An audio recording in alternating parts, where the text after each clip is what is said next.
when we're talking about education, what Yeah. should we be doing as an organization? Or maybe, if you want to go a little bit deeper into school system, how should we be preparing our kids to move forward in this AI age? I think there are two critical pieces here.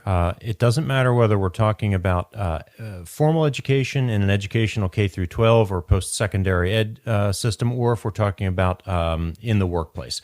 But there's two critical pieces.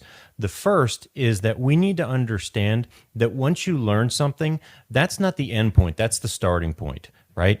It doesn't matter if I'm going to school to become an accountant or if I'm going to a trade school to learn an HVAC or a plumbing or an electrical skill. That is the starting point. And from there on, that leads to the second point, which is the idea of being a lifelong learner. The idea that you are going to amass a set of skills either through experience or through education, and then I got this. I'm good for the next 40 years until I can, get my pension. Well, does anybody have pensions anymore? My retirement, right? Cash in my IRA. That is never going to happen again. That was a unique period in time in this and other Western countries, and we have moved beyond that. So I think those two things are really important. So if you are an employer, one of the things that you can start to do is to inculcate and help drive that sense of lifelong learning in your employees.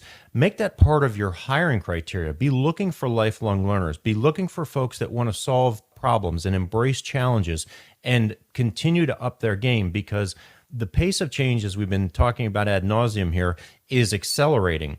And if you are standing still, or if you're sitting there looking at what you did even 2 weeks ago, that is no longer going to serve you well. So those are the two things that I would suggest we really need to start grappling with as employers and as a society. Amen to that. So there's a quote that I love by Eric Hoffer. He says, "The learners will inherit the earth, while the learned are well equipped to inherit a world that no longer exists." Yes. If you're going in and saying, "I got my degree, I'm good, maybe I got an advanced degree," that's not good enough. And I love what, I don't know if you know Jim Rohn. I love a quote that he talks about. He says, "Formal education will make you a living. Self-education can make you a fortune." And that's why I tell people is like, in your own time, while we're focused on business here, this is something that I tell my people all the time. What are you learning? I ask that. That's like, if you get into a meeting with me and we're just kind of like talking about life, I'll be asking them, what are you learning? What are you reading? What are you talking about? What are the ideas that you're kicking around? What kind of scares you, but what excites you? Every day with AI, it does both for me. It scares the bejeebus out of me. And at the same time, as I get up excited going, wow, I could do that. I could do that. So it is this double-edged sword, but I'm encouraging people, just like you said, is to keep on learning it. And, more than anything, get moving. Right? Yeah. You might not always be going in the right direction, but you're going to be moving. You can pivot from there and start going. So those are great thoughts here. How should somebody be looking at this? One of the things that I think is going to be a superpower moving forward, especially for businesses and executives, is emotional. I don't know, stability is really the term that I'm looking for.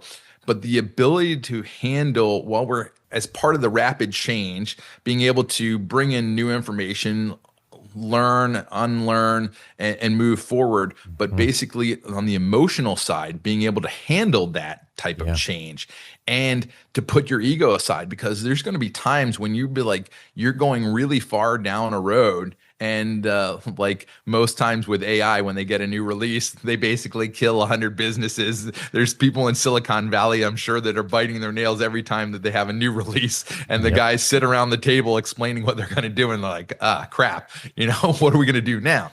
That they're going to be able to handle that. How would do you have any thoughts on that? How we can build that emotional resilience that we're going to need as things speed up? That is a fantastic question, Bill, and I don't have the complete answer to that. What I do have is a sense that this is a unique window in time that we are experiencing and living, and I don't think most people fully appreciate how unique this window is yet. And I say that, and I set that as the context for my response to your question, because I'm not sure that we as a species can handle the rapid pace of change that we're in right now indefinitely. I think there will come a point where things slow down a bit. Whether that's 3 years, 5 years, or a decade from now, I'm not sure. But I don't think that we can handle sustained, long-term, multi-generational, accelerative development in an exponential way that we are experiencing right now. I think it will break us. I know that's a little bit of a morbid statement, but I think it will.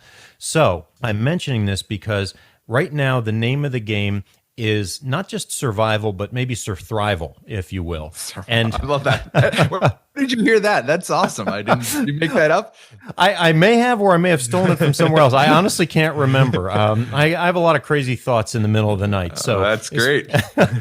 And I do think, though, that if you can embrace the idea that I need to not just survive, but thrive. So surthrival here for this indeterminate period of time, understanding that we will get to a point where either the ability of the technology to accelerate the change slows down or it plateaus. That will happen at some point. And whether it's with the development of AGI, whether it's with multiple overlapping technologies that bring us something else, I can't predict the future. If I could, I wouldn't be on this podcast. I'd probably be on a beach somewhere, toes in the sand, thinking stuff up. But the point of all this is that you've got to, doesn't matter if you're 16 or 66, right now, you've got to understand that this is a unique window. You got to dig deep and figure out, what is it that I need to be resilient, right? What are the things that ground me? For a lot of people, it's their faith. For others, it's family. For others, it's a whole grab bag of things. And I don't suggest that it's any one thing that you need to cling on to for that emotional resilience. It's a multiplicity of things. And it's those grounding points, it's those touchstones which are going to get you through what I believe will be an extremely disruptive 10 years. And I say that because if we look back at the history of technological displacement and development, the famous example is some people have heard the term Luddite, right? Followers of a man in 19th century England that were smashing looms because they were putting weavers out of work. We have not yet seen that. We will see that. We will see it very, very soon. We are seeing the precursors of that type of disruptive agitation right now.